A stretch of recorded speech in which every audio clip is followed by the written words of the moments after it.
esse capítulo, né, que a gente vai ver hoje, ele se chama Entrando na Corrente. E a sensação que me dá sempre com esse entrando na corrente, que corrente é essa, né? Entrando no fluxo da vida, entrando, diz muito a respeito da confiança na vida, né? De confiar na existência. E esse capítulo, ele faz um pouco, é como se a gente tivesse chegado no momento do livro onde ele vai retomar todo o aprendizado que foi feito anteriormente, né? Então, é como se esse capítulo, ou essa visão, que é a sétima visão, né? Para a gente entender ela, é necessário ver todo o percurso que a gente fez anteriormente. Então, eu vou trazer para vocês um pequeno resumo de tudo que a gente viu, né, anteriormente, para a gente poder entrar na teoria de hoje, só a gente fazer uma síntese da nossa caminhada, de tudo que a gente fez até agora.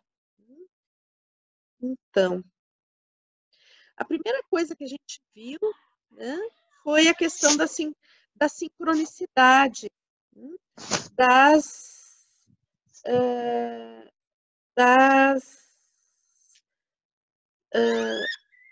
o pessoal tem um microfone aberto aqui, deixa eu ver. Ah, é o da Cira. Só um pouquinho. Isso, tá.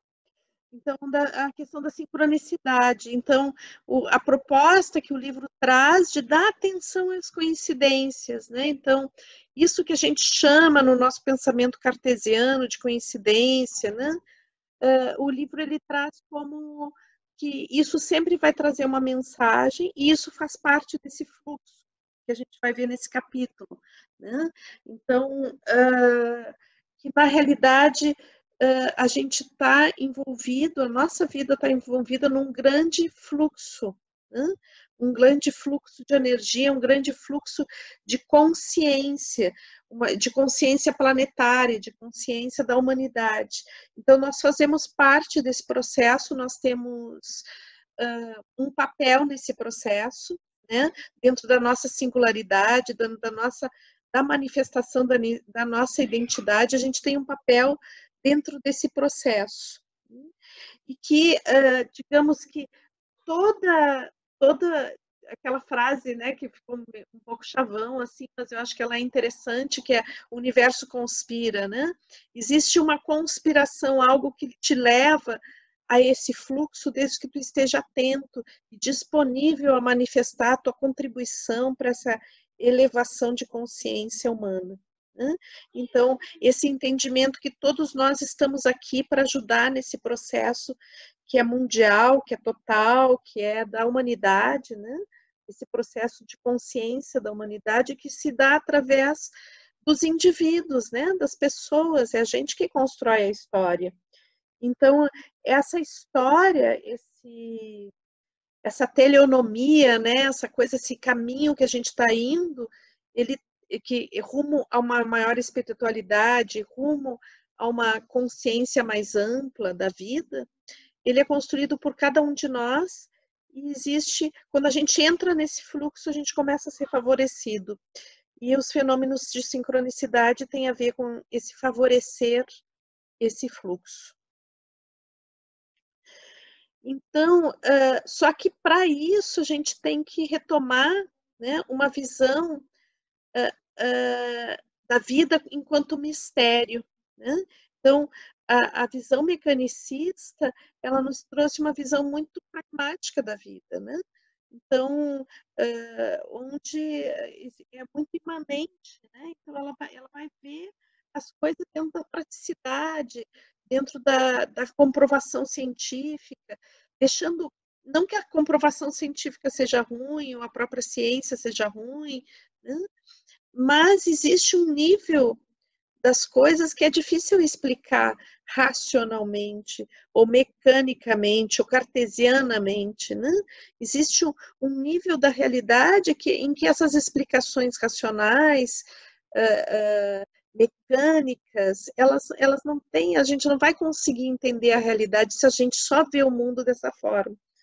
E o livro, não sei se vocês se lembram, teve um capítulo onde especialmente se falou muito disso, né? Dessa visão mecanicista do mundo e que até a gente fez todo um percurso dessa visão, né? Onde a gente viu a questão antropocêntrica, né? Onde essa visão onde o ser humano se coloca como o dono da natureza, né? Não como parte da natureza. Então, na realidade, o livro propõe que a gente retome o mistério, né? O mistério da vida, ver a vida como algo misterioso, ou como algo não óbvio, ou como algo que seja controlável pela racionalidade, né? E daí, então, em cima desse não controlável pela racionalidade, por esse todo elemento que existe, que é muito maior do que a nossa possibilidade de controlar, e visto que a gente está vivendo hoje, a gente pode ter muito presente que realmente a gente não pode controlar tudo, né? Então,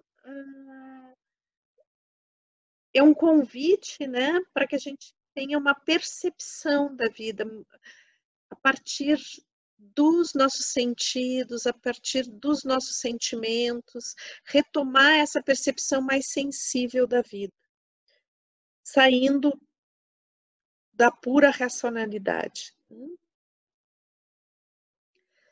E daí ele vai falar dessa questão dos dramas de controle. Não utiliza exatamente essa palavra escassez, mas assim, a escassez, ela está atrás, isso é uma reflexão minha, né? Eu acho que a escassez está atrás a palavra escassez não é utilizada, mas ela está atrás das questões dos dramas de controle, né? Então, a gente busca ter poder, busca dominar os outros, busca querer controlar tudo, justamente porque a gente não tem confiança na vida, a gente acha que a vida é escassa e que se a gente não ficar lutando o tempo todo, a gente não vai conseguir sobreviver, né? Então, essa percepção de que a vida é escassa e que a gente tem que lutar para existir, né? Ela vai provocar uma luta de poder muito forte, né? E a base de todas as violências, né? O sentimento de que se eu não lutar, se eu não trapacear, se eu não for atrás, se eu não impor a minha vontade, se eu não manipular os outros, eu não vou conseguir vencer, né? E isso por trás tem um sentimento de não merecimento, tem um sentimento de falta, uma certa desnutrição, não só num nível alimentar, mas uma desnutrição afetiva, né? Uma coisa de estar esfomeado por afeto, por realização, por acreditar em si mesmo, né? Então, isso vai provocar as lutas por poder, onde, claro, que a inveja e a raiva e sentimentos como tristeza e descrédito de si vão estar imperando nessa dimensão. Então, a gente vai ver, né, estudando os dramas de controle, é buscar sair, né, e entrar numa dimensão de abundância. Então, o que a gente vai buscar é essa dimensão de abundância. E perceber, né, ampliar a percepção, onde a gente possa perceber que a gente, na realidade, está navegando num nível de abundância extremo, né? De o que nos faz não perceber a abundância é justamente uma crise de percepção e não a falta de recursos, né? Nós todos temos recursos para sermos plenos, mas o que acontece é que a gente não percebe os recursos. A gente fica cego, a gente não vê esses recursos. Então, daí a gente passou, né, teve um capítulo onde a gente viu, né, vários várias práticas, vários métodos para onde a gente poderia gerar estruturas onde a gente ampliasse a percepção e pudesse entrar em contato profundo com a gente mesmo e com essa totalidade, né? Então a gente viu aí a meditação, a própria biodança, as caminhadas, a reza, o canto e tantas práticas que podem nos auxiliar a nos colocar em contato com essa abundância.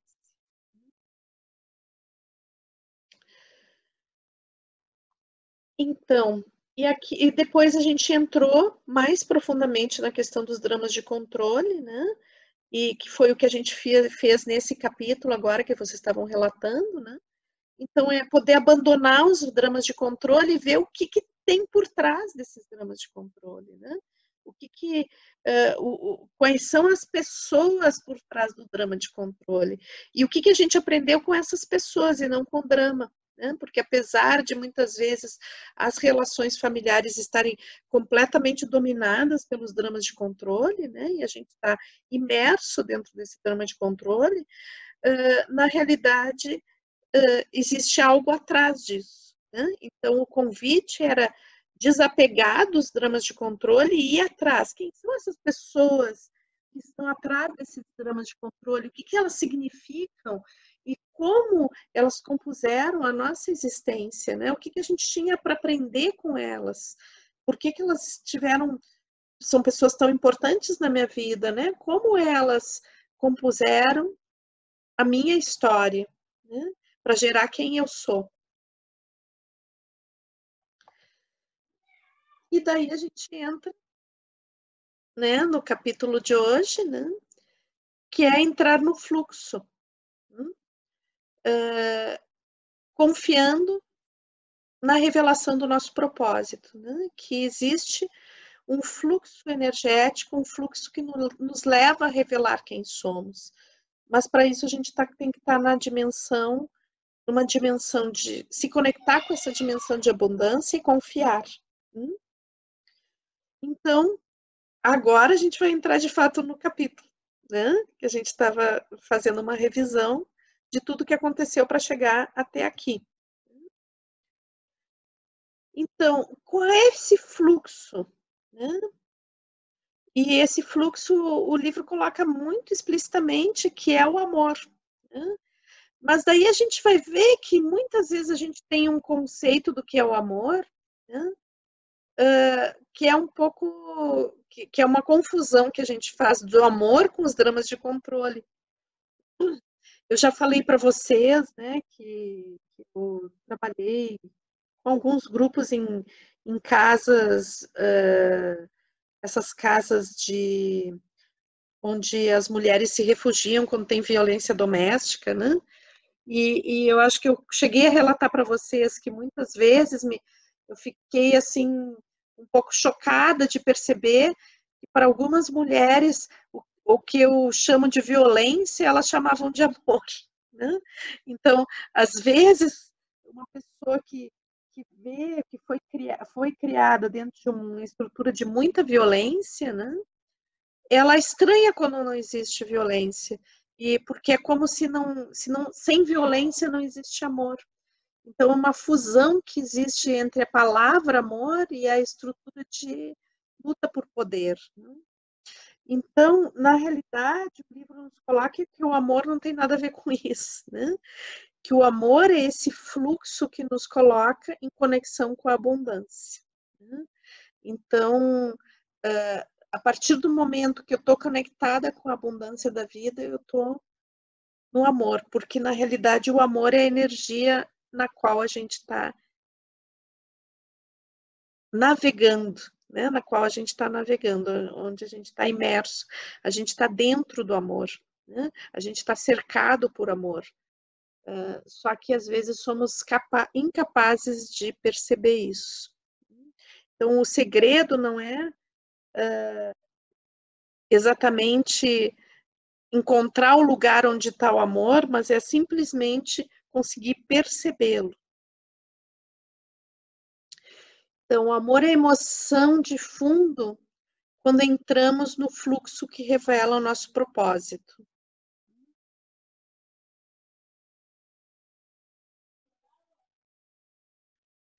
Então, suas ocupações e preocupações cotidianas devem estar em sintonia com o propósito. E isso tem a ver com o fluxo, né? E tem a ver com esse fluxo de amor. Então, acho que a grande história é qual é o propósito, né? O que eu vim fazer aqui? O que me motiva a estar aqui nesse planeta, né? Qual é a minha contribuição? E às vezes não é evidente, né? A gente não consegue ter evidência. Eu acho que o livro ele faz todo um esforço para nos colocar em contato com isso. Mas, na realidade, se a gente vai ver dentro daquela perspectiva que eu falei para vocês, daquele autor que eu gosto muito, que é o James Hillman, né? Ele vai falar da questão do propósito, né? Que na realidade isso não se revela tão obviamente assim, mas que existem indicações. Então, o próprio fluxo, né? O fluxo ele vai nos levando à revelação desse propósito. Toda a nossa existência é a revelação desse propósito. Mas existem intuições, pensamentos, vontades, desejos que nos colocam nesse fluxo.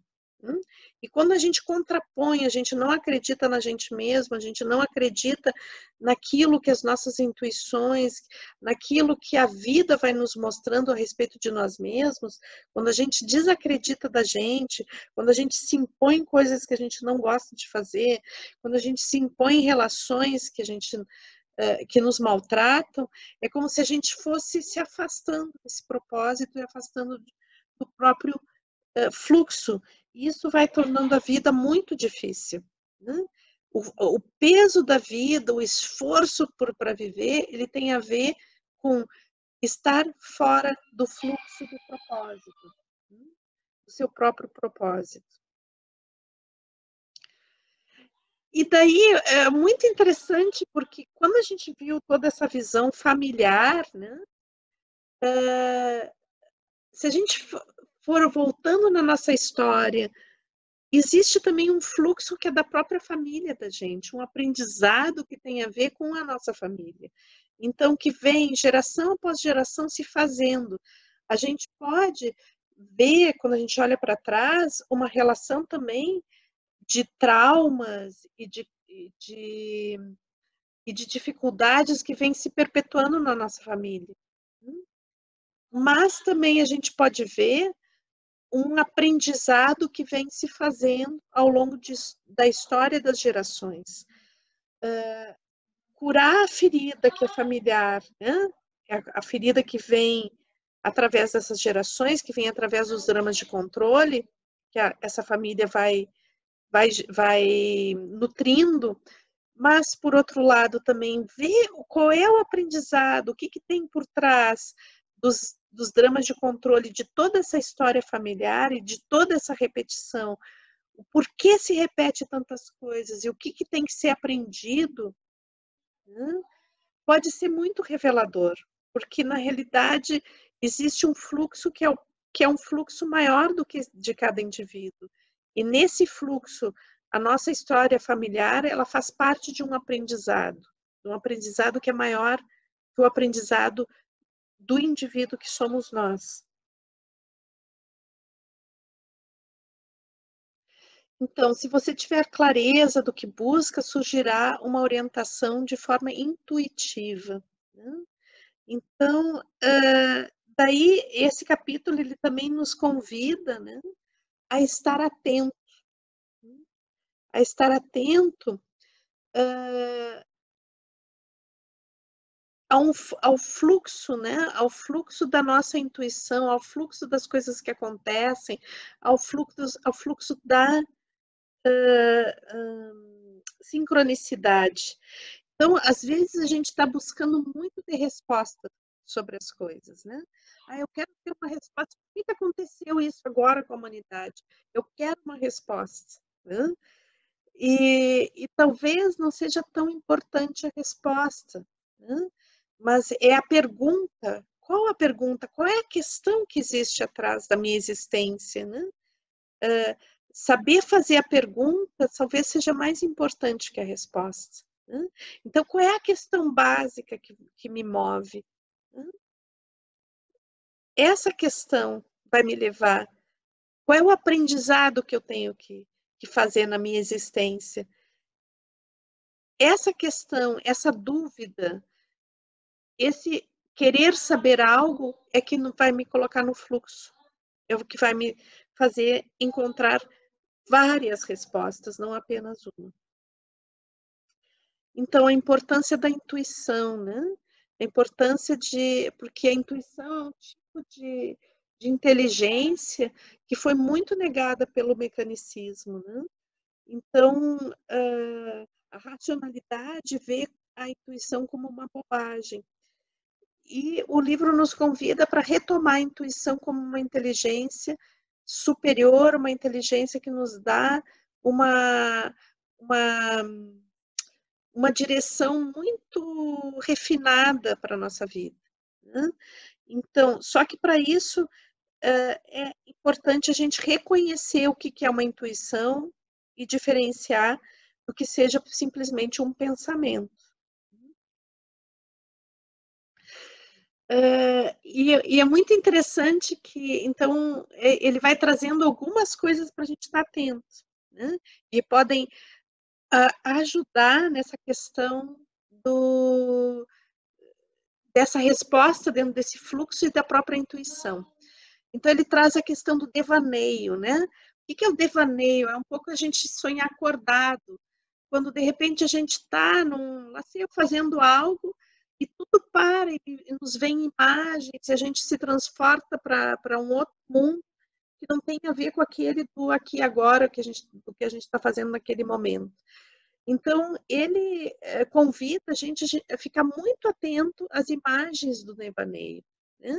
Quais são as imagens que elas estão surgindo, o que elas têm a ver com as questões que eu tenho agora, né? Com as perguntas que eu fiz, né, para mim nesse momento. Então, que o devaneio, a atenção ao devaneio pode me trazer rumos a seguir. Outra coisa que nos traz muitos rumos e que tem muita associação com o próprio devaneio, né, é o sonhar dormindo agora, né? Então, enquanto o devaneio ele tem um pouco a ver com acesso ao inconsciente de uma forma acordada, né? Mas onde a gente entra num mundo que tem a ver mais com a intuição e com os elementos simbólicos, agora, com o sonho, a gente entra numa outra dimensão, né? A dimensão do repouso, onde o inconsciente pode nos falar de uma forma muito livre, né? E é super importante a gente estar atento aos sonhos. Os sonhos são uma linguagem simbólica muito potente, e aqui eu quero concordar, assim, em absoluto com Jung, né? Com Carl Gustav Jung, quando ele nos faz e vendo de que o inconsciente é, na realidade, um grande sábio, né? Que nos dá orientações importantes, né? Só que ele não utiliza a linguagem da racionalidade, né? Ele vai utilizar a linguagem simbólica, e muitas das mensagens que o inconsciente nos traz vêm através dos sonhos e dos devaneios. Então, a atenção dos sonhos e procurar relacionar as mensagens que os sonhos trazem com as questões que a gente tem, podem nos colocar também no fluxo. Outra coisa, atenção às pessoas que eu encontro, né? Então, as pessoas que eu encontro nos trazem mensagens. Quem a gente encontra, aquelas coincidências de encontrar pessoas que eu pensei em alguém, essa pessoa apareceu, ou eu pensei em algo de alguma questão que eu tenho, e uma pessoa do meu lado fala algo que tem a ver com isso. Então, essas coincidências que têm a ver com as pessoas, com o que elas falam, o que elas a presença delas, o momento onde elas surgem. E outra coisa é observar o fluxo do nosso pensamento. Então, por que eu pensei tal coisa em dado momento? Então, também essa possibilidade de eu observar o que eu estou pensando, ideias que surgem de repente sem nenhum motivo, me surge uma ideia, uma lembrança, ou uma frase, um pensamento que não tinha a ver com aquele contexto exato do que eu estava fazendo naquele momento. Então, estar atento a isso, porque tem a ver com um fluxo também. Mas daí, o que eu faço com os pensamentos negativos, né? Se eu vou trabalhar com observar os meus próprios pensamentos e também buscar valorizar aquelas mensagens positivas dos meus pensamentos. Quando vem um pensamento pessimista, negativo, o que eu devo fazer, né? Então, muitas vezes, os pensamentos, ou próprio, por exemplo, também os pesadelos, ou os devaneios negativos, né? Devaneios com fatalidades, o que a gente, como a gente lida com isso, né? Então, muitas vezes, esses elementos vêm como avisos para a gente, né? Do que a gente não tem que fazer naquele momento, da necessidade de parar algo, ou de reduzir alguma velocidade, ou mudar de rumo na caminhada que a gente está fazendo. Então, um alerta, né, é a importância de a gente saber diferenciar, né, e daí a questão de ver o que é simplesmente o pensamento de uma orientação, de uma intuição, de algo que tem a ver com esse fluxo que me leva ao propósito, né? É perceber se esse pensamento está ligado a um drama de controle ou não. Né? Então, se os meus pensamentos, por exemplo, se meu drama de controle tem a ver com o coitadinho de mim, eu começo a ficar com medo de uma situação, medo, então esses pensamentos, eles não estão no fluxo, eles são uma forma reativa ao drama de controle, né? Os pensamentos que estão no fluxo, eles não têm a ver com drama de controle, mas eles estão além do drama de controle, eles estão no próprio fluxo, então eles nos facilitam ir na direção do propósito. Então, eu quero fechar, assim, né, a nossa teoria de hoje, colocando, né, a questão de entregar-se ao fluxo. Entregar-se ao fluxo, ou seja, deixar esse fluxo de energia e de coerência com o nosso propósito nos levar, né? E para isso é necessário confiar na vida.